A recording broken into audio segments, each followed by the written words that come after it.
Welcome to the first in a series of conversations presented by the Council of State Archivists, focusing on contemporary issues shaping the work of state archives. My name is Ann Ackerson, and I serve as the Communications and Development Coordinator for the Council. This series is made possible by a National Endowment for the Humanities CARES grant. In recognition of this crucible moment in which humanities institutions and records repositories find themselves, the conversations in this series will span three broad topic areas: diversity and inclusion, the workplace here and now, and the future of work in the workplace. I'm delighted to be joined today by Steve Murray, the director of the Alabama Department of Archives and History, to discuss the department's development of what I think is a powerful statement of recommitment. And I don't think that I'm alone in this assessment, as it's receiving wide attention within the national history and heritage communities. Steve is also a former Council of State Archivists board member and officer, and he continues to be active in council work. So thanks so much for being here today, Steve. Thank you, Ann. It's good to be with you, and I appreciate COSA putting together this series. In June of this year, the Alabama Department of Archives and History issued a statement of recommitment, acknowledging its role in perpetuating systemic racism in Alabama and outlining a path forward with four overarching objectives that include documenting and telling a fully inclusive story of Alabama's role in the American experience, facilitating public dialogue and responsibly stewarding historical materials, as well as pursuing greater diversity within the department's own workforce and on its board of trustees. Steve, I'd like to start our conversation today by asking you to share a bit about your background and career. Sure. I'm a native of Louisiana. I grew up in North Louisiana and East Texas. Wound up coming to Alabama as I began my graduate school career, and so have been in Alabama for more than 25 years now, and spending really all of that time studying and thinking about and working in Alabama history in one way or another. I came into the history field with the intent of teaching at a university. That was my goal as I came to Auburn University for graduate school. But it wasn't too long after I arrived there that a different door opened, and I became more aware of opportunities in the field of public history, which I didn't know at the time I had had some exposure to as a younger person in high school, being involved in some local historic preservation projects and helping to repurpose a historic building in my county for a historical and genealogical library, for example, and doing things like cemetery preservation projects under some teachers and other leaders who I didn't know were giving me some tools and exposure to the field that was going to become my career. Right. So at Auburn, I began a graduate assistantship working with the Alabama Review, which is a quarterly journal published by the Alabama Historical Association. And that allowed me to use some skill sets that I'd had an interest in editing and background in English and writing to work at that journal for a few years as a graduate assistant, and then ultimately as a full-time staff member at the university as managing editor of that journal.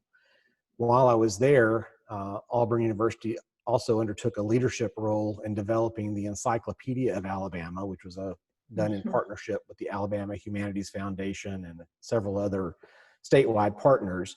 And so I took on a second title there as managing editor of the encyclopedia.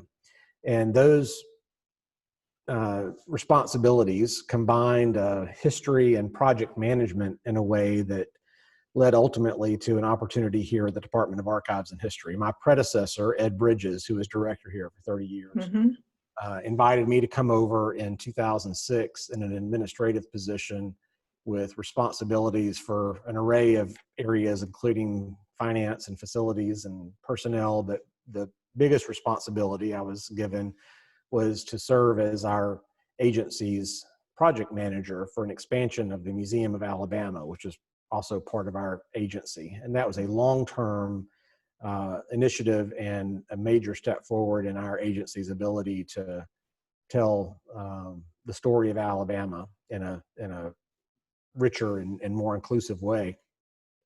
So I had 6 years of working with Ed, and he was one of several fantastic mentors I've had the opportunity to work with in my career. And then he retired in 2012, and our board of trustees asked me to come on as director at that point. So I've been here as director 8 years next week. Well, let me be the first to wish you a happy anniversary. Thank you. In 2019, Alabama wrapped up its successful celebration of its bicentennial, which I know you had a tremendous amount of involvement with over multiple years. And then came 2020, and the global pandemic that revealed deep societal inequities and a long overdue national reckoning with systemic racism. So why don't you pick the story up from there, Steve, and tell us what was going on with you and your staff? Sure. Well, that Memorial Day week, I think for most of us is just seared in our memory in terms of the pain. And, you know, it was George Floyd's killing was another in a long succession of these. But there was something about the power of the video, and I think the moment where we were as a nation in terms of dealing with a tremendous amount of stress. And I think, you know, I can look back now at what's been building up toward that over the past 5 years. And I think the Charleston killings in 2015 and Charlottesville kept leading up to what seemed in late May and early June of this year as a new era and a new period of intent focus on this issue in a way that I don't think has ever been the case in my lifetime, and certainly not in my working life. And we as an agency and as a staff were dealing with the same emotions and concern and fear that I think most Americans were confronting at the time. And we responded to that by having a staff discussion the week after his killing.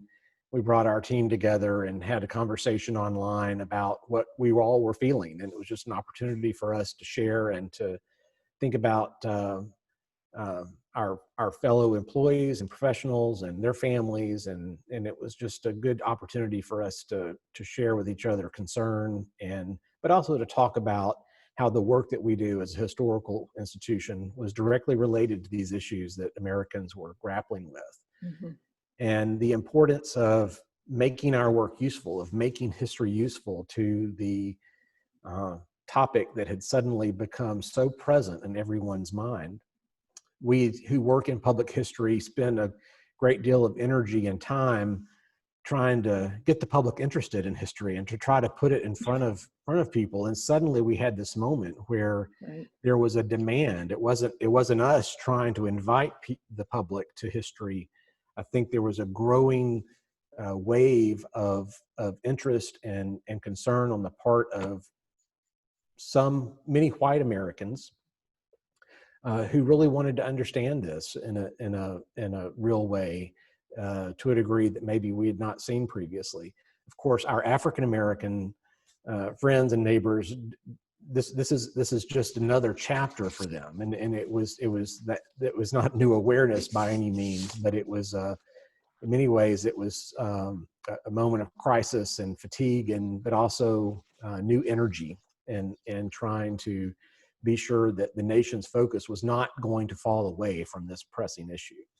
So after we had that conversation among our staff, that week we saw museums and historical organizations and corporate America, many other entities were putting out a whole succession of statements of concern. And I think genuine statements, many of them were generic statements of concern for this issue of racism and support for the Black Lives Matter movement. Right. That immediately kind of started raising questions for us in terms of what will should our agency make a statement? And if we're going to do that, what would it say? Mhm. And along that theme of trying to make our work useful to the public, there was something very much present in our mind in terms of how we could perhaps do that. And it related directly to the pandemic. Back in March, when we basically shut down operations in person and people started working remotely in the middle of March. And that week, our team started working on building a new website that was intended to be a clearinghouse for online digital resources related to Alabama history that could be useful to people as they were isolated at home and had children who were converting over to virtual school back in the spring. And so it brought together hours and hours of recorded public programs and digital exhibitions and access to primary source collections and even kind of hands-on activities for young children. Much of it developed by our agency over the years, but we also brought together resources from other institutions throughout the state. And we knew that contained within that content that we had launched in March as a response to the pandemic were resources that the public could use as part of that journey toward understanding. And many of those recorded programs dealt with issues relating to slavery and Reconstruction and the Civil Rights Movement and the long struggle for access to the ballot. We had a digital exhibit that was an online version of one of our bicentennial projects last year, which was an exhibit on Alabama's 6 state constitutions and the centrality of race and the shaping of those documents and the way that our government has been structured throughout its history. Other resources too that just helped, that we knew could be of help. And so we were anxious to help to be about putting those resources out in front of the public as something that could be useful during this moment of crisis. But it came to me and to our team immediately that we could do that, but it would be a statement that would be incomplete to the point of being dishonest, because it would not be acknowledging the fact that our agency was a major contributor to systemic racism early in its history because of the decisions that were made about the types of history that we would preserve and interpret and what we would not. Right. So, and certainly, I mean, what's happened or what's unfolded for around a lot of those statements has been criticism that they didn't go far enough, or they were just sort of these vacuous statements of support, which I think probably put an additional spotlight on the work you were trying to do in terms of really making a statement that had a lot of substance to it. Yeah, and it was just something that was very clear to us, and I think because we as an institution, our agency is 119 years old, and in that 119 years, I am only the 6th person to serve as director of that agency. I am sitting in an office that was built by and first occupied by our 2nd director, who we'll talk about in a minute, and is one of the major figures in these contributions to systemic racism that we described in the statement. So our founders are very present in the culture and the identity of our agency. There are busts of them out in our central corridor.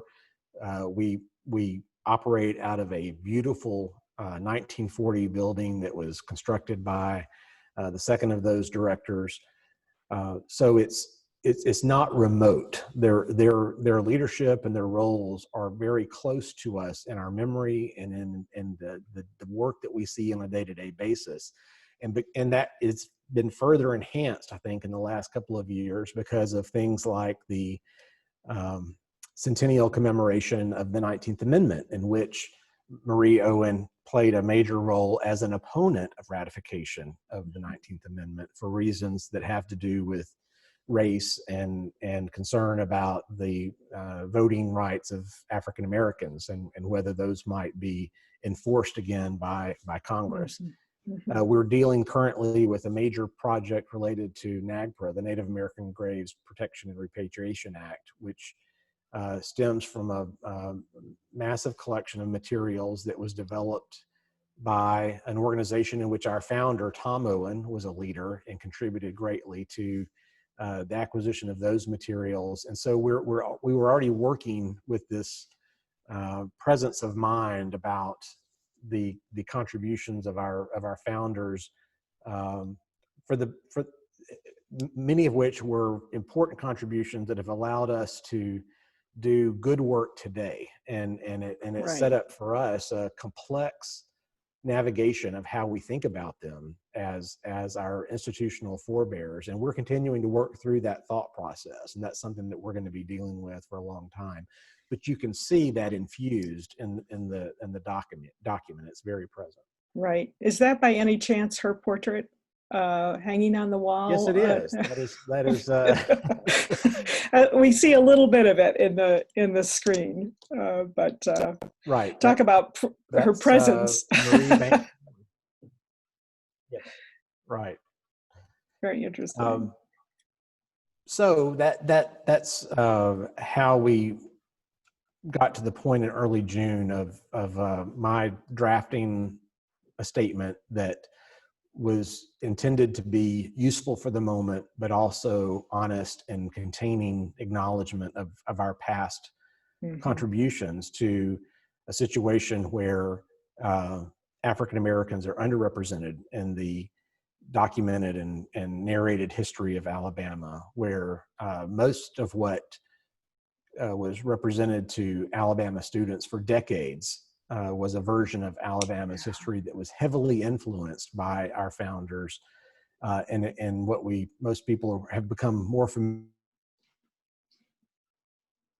with, the lost cause, this interpretation of the South in the 19th century that depicted slavery as benign, as the purposes of the Confederacy as very noble, and depicted Reconstruction as this period of kind of wretched corruption and a point at which Southern civilization nearly collapsed. Yeah.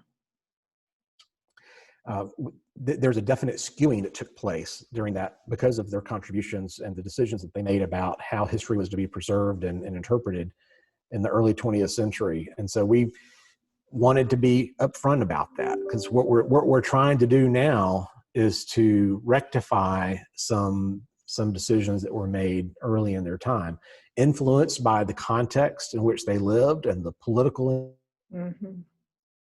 Mm-hmm. environment in which they lived. Certainly, they were not people who made this decision of their own in isolation and implemented an agenda in isolation. It was part of a larger cultural sweep that involved heritage organizations like the Sons of Confederate Veterans and United Daughters of the Confederacy, but also state and private historical organizations that were the collecting institutions preserving the history of our respective states, as well as the academy. I mean, there are Southern University History Department faculty who were writers of state and Southern history, were part of this Sure. larger cultural sweep toward the lost cause, and we've paid a significant price for that distortion ever since. And so we're trying to represent the reality of that in the statement. Mm-hmm. So when what happened next is that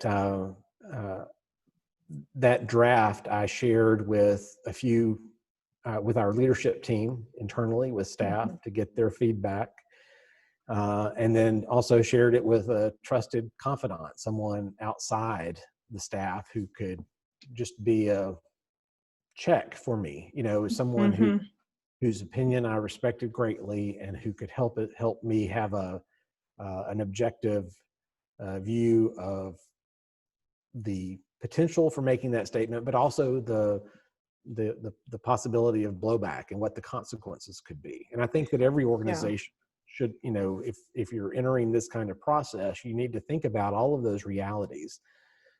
and to think about whether an institution has some things in place that, in my mind, serve as an essential foundation for trying to make that statement, which have to do with the relationship with your board, the trust that exists within your staff, between staff and management, and the reputation of the agency as a whole within the community that you're trying to speak to. So at that point, you had not shared a draft yet with the board, is that correct? You were still working within your leadership on your staff and with That's right. And a trusted outside advisor. Right.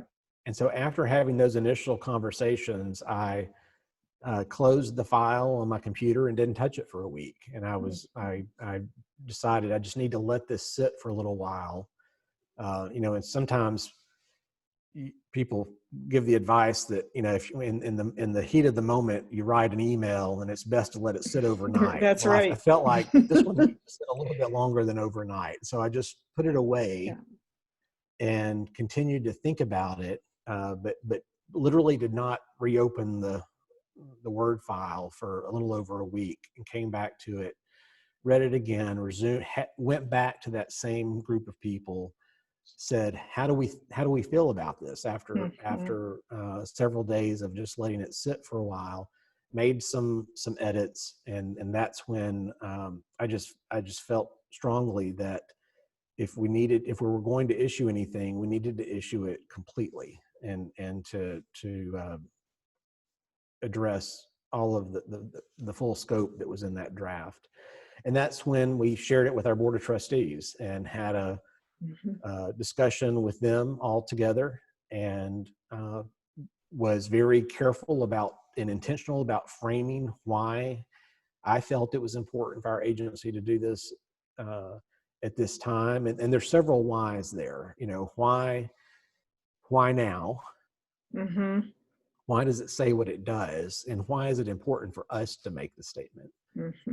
And when I sent it to our board, along with it, I sent examples from 3 other states that had made historical organizations in other states that had made statements previously, as well as examples of statements made by other respected in-state organizations, one of which was the Alabama State Bar. So this is the legal community that was taking a position in the state on these issues.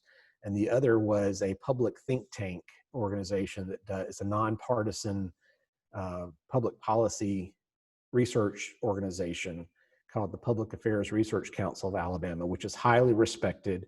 And I made the point to the board that we've got leading organizations. This is a moment where the public needs to hear some voices and some Alabama voices about these issues. And so here are examples of 2 other trusted organizations in the state that are out there. And we as an agency should be out there with them. That this is as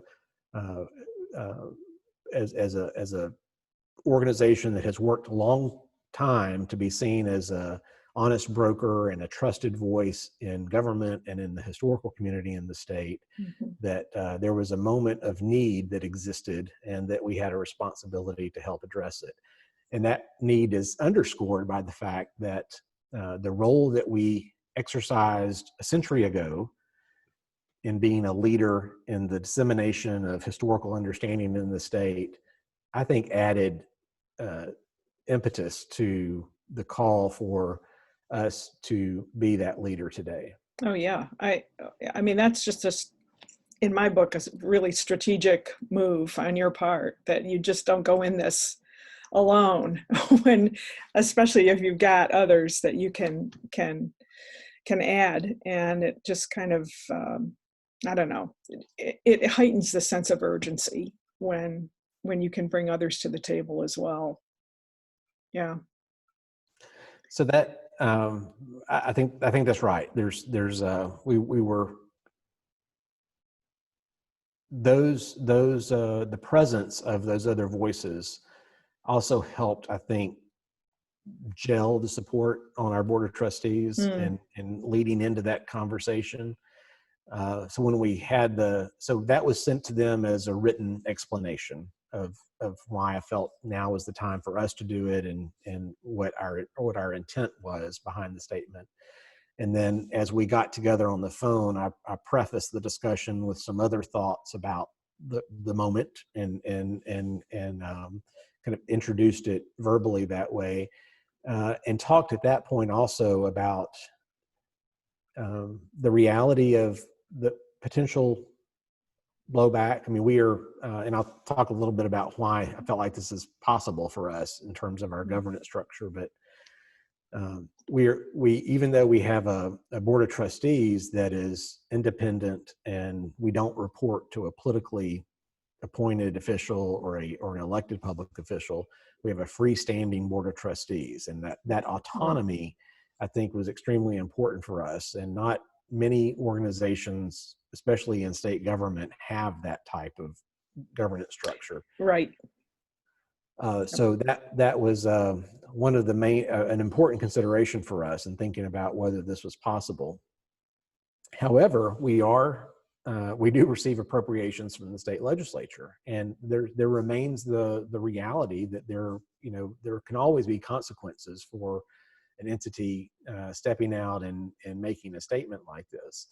And some of those we may not have seen yet. So we're still the potential for that down the road. I think that underscores the importance of how hard we work as an organization to maintain a positive reputation as responsible stewards of public resources, and to maintain a generally strong reputation for not just our voice as a historical organization, but how we run and how we operate as a state agency. So all of those pieces come together to make this possible. But going back to that conversation, one of the points that I made to our board of trustees about why I felt this was especially important is that we know throughout the country in many places, but this is especially true in the Deep South, that African Americans have, in many cases, a deeply seated and legitimate distrust of government. When you think about the role that state government has taken from our founding as a state all the way through the civil rights movement, there were plenty of reasons for African Americans not to trust state agencies. Right. And that is something that is difficult to overcome, and that I think is a key purpose of ours moving forward, is to be sure that all Alabamians see this institution as a place that is welcoming and that works to represent all Alabamian stories, and a place where we want all Alabamians to come together for learning and dialogue, and to think and learn together about how we use the past to build a better future. It also, I felt, equipped us at a time when there were lots of conversations taking place about monuments and the names of public buildings, to claim a position of, by being forthright, to clear the air a little bit, so to speak, so that when we are involved in discussions about monuments and the names of buildings, that we can do that again while being seen as an honest broker and an entity that comes to the table with good intent, and a desire to help other entities in the state make good decisions related to policy. Well, I see your story is going to be featured with stories from Georgia and Kentucky in a forthcoming issue of the American Association for State and Local Histories, History News. And there's a photograph in here illustrating your portion of the story of a rally that was held, I presume a Black Lives Matter rally that happened on the steps of your building or on the grounds. And I'm just wondering, does that sort of, how did that happen? And was it something that kind of speaks to this notion that the department is seen as an honest broker and therefore a place to hold a rally to speak out, or was that something completely different?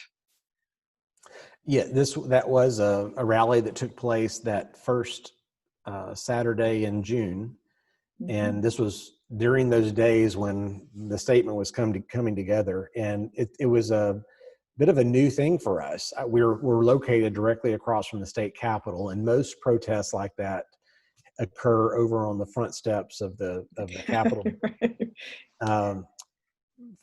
And I don't know the organizers.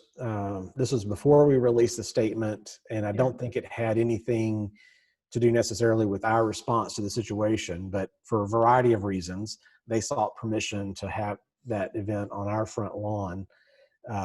And there were about 300 people who turned out that day, and it was what we see as and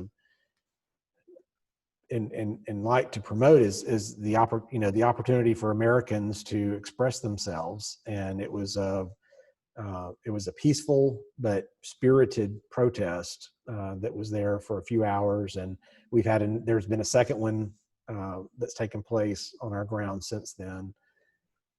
But it was certainly those voices were part of what we were responding to in the formulation of the statement.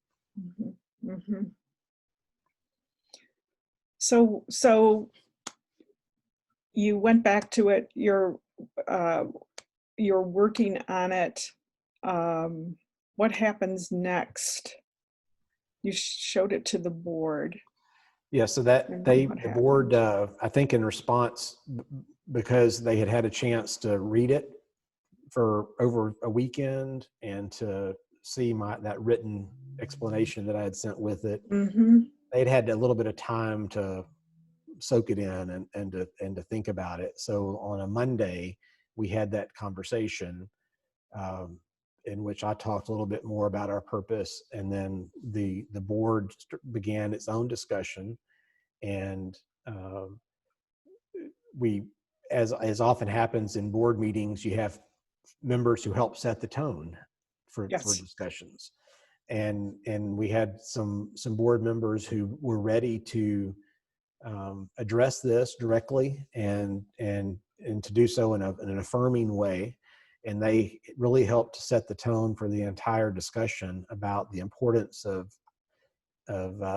our agency doing this, not just of anybody doing it, but why we need to do it, and of affirming what our staff had discussed and affirming the direction that we were proposing, and seeing that what we were calling for in the document was consistent with the direction and the leadership that they've been providing over the last few years. We were at a moment in June of 2020 when this had heightened visibility and heightened significance in the moment, but they, I think, knew that this was an affirmation of a path that we've been on for a while, and this is just, in a sense, codifying that spirit and that intent in a way that is very clear to the public.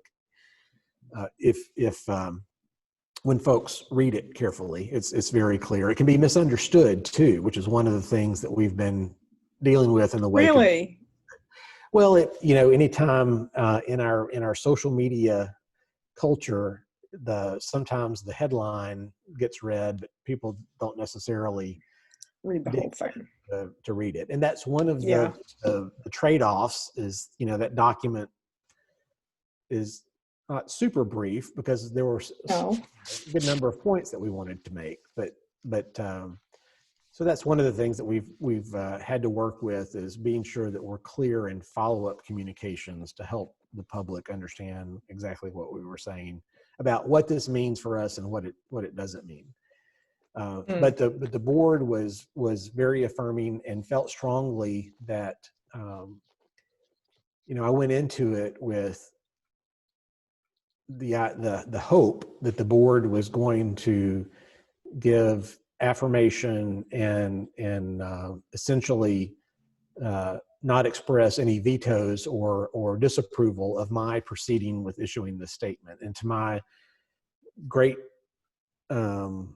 satisfaction and entirely in keeping with, my expectations of what a great group of people we have on our board, they not only did that, but they insisted that it needed to be unanimous and that it needed to be a statement from the director and the board of trustees. So there was a tremendous backing, which is so important for a agency director or an organization's director. Right. When you can walk out of a meeting that contains difficult subject matter and which has the potential for some blowback on the agency and that is introducing and committing ourselves to difficult work.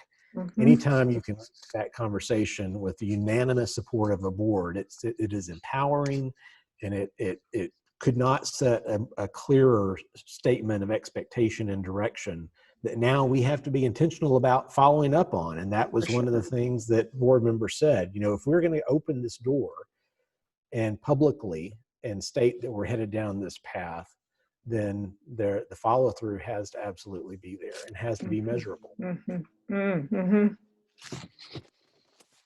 So two things, I guess, what about there's the follow through and what are you doing there, but also about the blowback and some of the things that have perhaps happened that you just hadn't seen coming.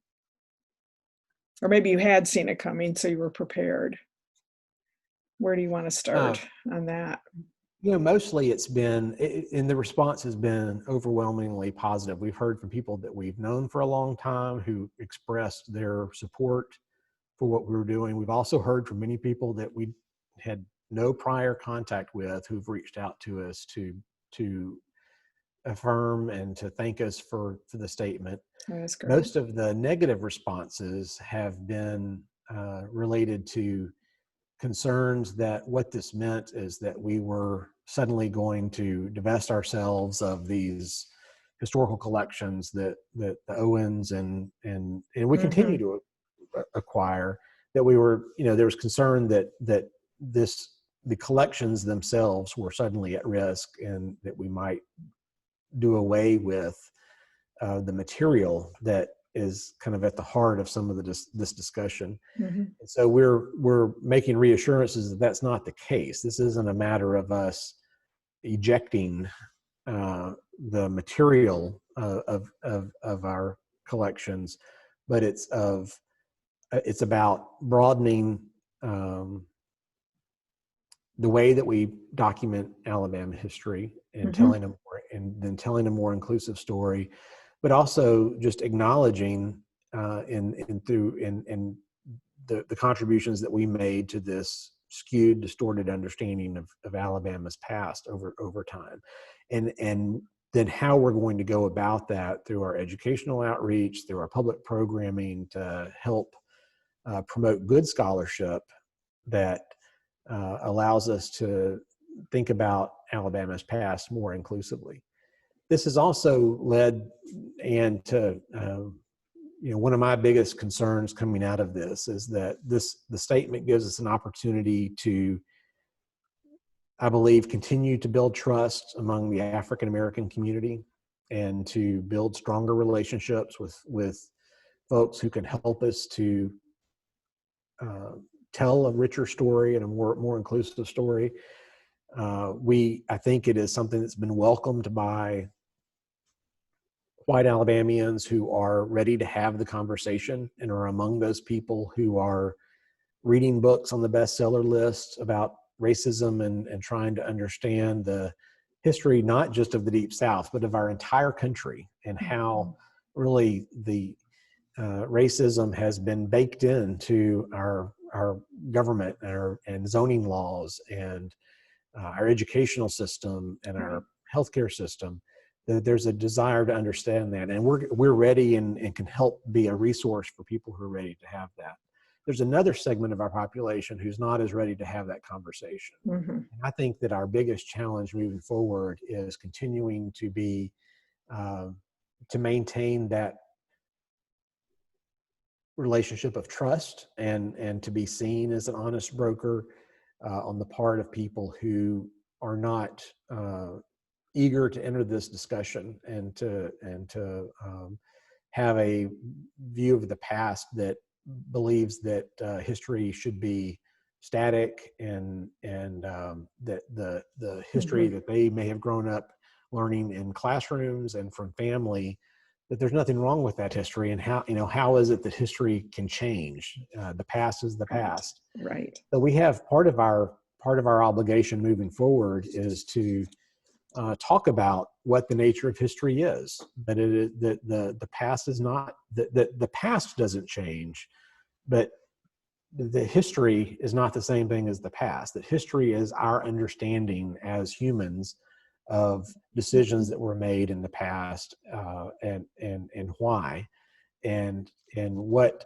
and how that understanding can change over time. So we've got work to do there, and that's challenging work, and it's something that we are committed to as an agency to continue to try to do. So we've got a multifaceted mission ahead of us to improve our own track record, but also to be sure that we continue to serve the full array of the public wherever they are.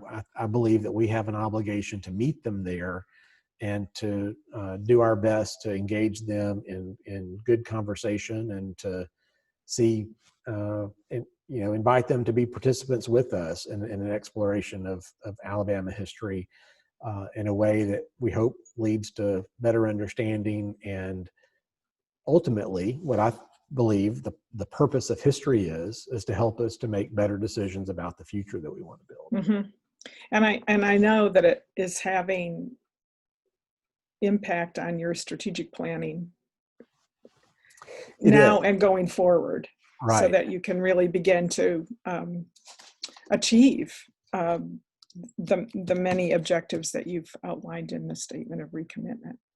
Our agency uses it's not what you would think of traditionally as a strategic plan. It's more of a hybrid strategic and operations plan that we update annually. Mm-hmm. That addresses all the areas of work that we do as an agency. And this summer, we went through that process again, as we do every summer, but went through and identified existing elements that are tied to the Statement of Recommitment, as well as identified new initiatives that spring from that decision and that thought process. And so that's going to be identified. We're finalizing that for our new fiscal year that starts October 1st, and that document will go on our website, and you'll be able to see those elements that are directly related to the Statement of Recommitment. Some of the things, now some of this work has been developing for a while now. I think another one of those misunderstandings that we've had to try to address is that I mentioned one already, that suddenly we're about to pitch everything related to the Confederacy, and that's not the case. The other misunderstanding that sometimes grows out of this is that the awakening has happened on June 23rd, and that this is all entirely new to us, and that's not the case either. The statement talks about the fact that from 1901 until somewhere around the centennial of the Civil War, that work and promotion of kind of a lost cause interpretation of the past characterize the work that we do. But there wasn't a magic day when the switch flipped and everything suddenly changed. Right. Change is gradual over time. Marie Owen was director until 1955, and she was followed by two other directors who had worked directly for her. You start to see changes happening here in the late 50s, 60s, 70s, and then when Ed Bridges arrives in 1982, there is a marked change in what we're doing. And Ed had a huge agenda ahead of him that had to do with putting racial issues aside, he had a huge task related to modernizing our collections management practices and professionalizing the work that we do as archivists, because that had slidden from being, you know, the standards that many of us would expect to find in a state agency, state archives. So, but that was a key turning point. And so by the 1980s, you know, we were hosting 30th anniversary symposium on the Montgomery bus boycott in 1985, and developing exhibitions of photography related to the civil rights movement that were starting this down this path toward work and trying to introduce a more inclusive version of Alabama's history. And we had major steps forward in 2011 and 2014 when we opened expansions of the Museum of Alabama upstairs, which were quantum leaps ahead of where we were in telling the complexities of Alabama's history and doing it in a much more effective way. And those happened right about the time I was becoming director, but were the results of work that Ed had initiated. And then the last few years, one of the major ways that we've advanced this work is through digitization and enhancing public access to materials. So that includes collections that are specifically about African American history, like a fantastic photograph collection taken by a photographer for an African American newspaper in the 1960s, to so acquiring the photographic archives of several other newspapers in Alabama. So new material that we're making available and accessible to the public that are rich documentary collections related to African American history, but also going back and doing a reexamination of the government records that we have here that don't exist anywhere else. We're the only institution in Alabama that can really do this work. Right. And I think some of our most consequential work going forward is going to be related to that. I mentioned the State Constitutions exhibit that we developed last year, which was very important. That was an important milestone for us as an agency in maturing our in-house capability to develop an exhibit like that, and to present it in a forthright way that lets the record speak directly to the public. And it was really a powerful exercise in revisiting these collections and presenting them to the public in a new way. So moving forward, we're doing something similar this fall in going back to digitize the case files of the Alabama Supreme Court from 1820 to 1877. And these are extremely rich, content-rich legal history collections that many of which have to do with slavery, because many of the cases that wind up going to the state Supreme Court during this time relate to property disputes and enslaved people. Property. Right. So that's a good example of how we're using collections that we have many of, and both opening them up to the public, to genealogists, to scholars, to educators, and enhancing them by making them searchable and using tools that didn't exist a few years ago in terms of crowdsourcing and transcription platforms that are going to allow these to become very useful, I think, in continuing to promote better understanding of the history of race and slavery and discrimination in Alabama.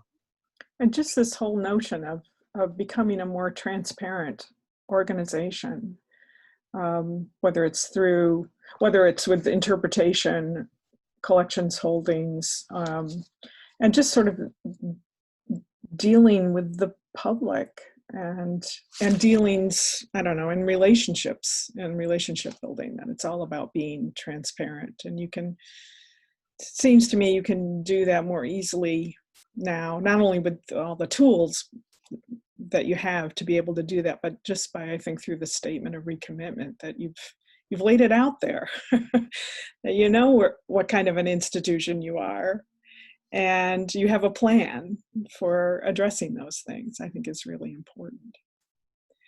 Any lessons learned that you want to share at this point with colleagues? Or is it too early to think about that? Well, I think, you know, some things that that served us well as an agency through this process, I would say include things like having someone there to give you honest feedback. So that confidant that I reached out to, I think is extremely important when you're thinking about developing a statement like this that has both great promise but some risk associated with it. It's always good to have someone else just to help check you, you know, and to be a sounding board in that. I think that transparency with our staff and clarity about our purpose is very important. And just being as clear as you can in your communications to boards and other stakeholders is valuable and essential, really, to having the support that you're going to need going forward. Because I know that I feel much better about the difficulties, and there will be moments when we're going to be working through some particular issue or dealing with a public reaction to something that we're doing on this path that becomes difficult, and having the board buy-in at the outset and knowing that they are there as supporters is priceless, and I can't overstate the value of that. And then I would say, you know, be prepared for if an organization is thinking about doing something like this, be prepared for an array of responses that some may feel that you're abandoning your historic purpose as an organization, or bending to, you know, politically correct wins, or somehow abandoning what it is that you were committed to do previously. Other folks and audiences whom you are trying to build better relationships with, you know, you also can't assume that one statement does it. The follow-up is key, and building of relationships and trust is something that takes an awful lot of time and energy and communication.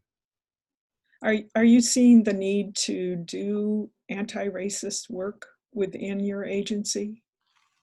We're having discussions about that right now in terms of DEI, you know, training and awareness, and we're still actually we're trying to think through what's the best approach for our staff and our team.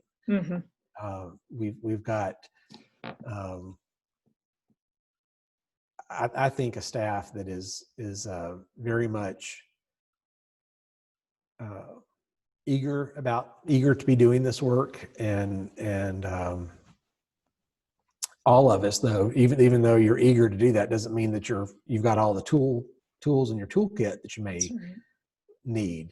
Right. So that's part of our ongoing discussions and exploration right now, is thinking about what that looks like internally for us as a staff. And of course, all of this is complicated right now because of the pandemic and remote working arrangements, and there have been many times when we've wanted just to be able to get folks together and have an in-person conversation. And as effective as Zoom has become for many purposes, it's not really a substitute for sitting down face to face with someone and having a good conversation.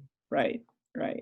Yeah, I think that the good news is that you're on the path, and the work is never done. It's continually unfolding and a learning process. So, but kudos to you and to all the folks on your team who've managed to get this far. I think that's really wonderful. And I thank you for taking the time to spend with us and your colleagues at COSA to have this conversation. And I'm hoping that it's going to, if it hasn't already, generated conversations within other agencies and other state archives across the country. How exciting that Thank really you. And if I is. could share a final thought along Sure. those lines, I think it's important. We talked a little bit about what made it possible for us as an agency in terms of our governance structure to make this statement. Mm-hmm. I think it's important that we acknowledge that many state archives and other historical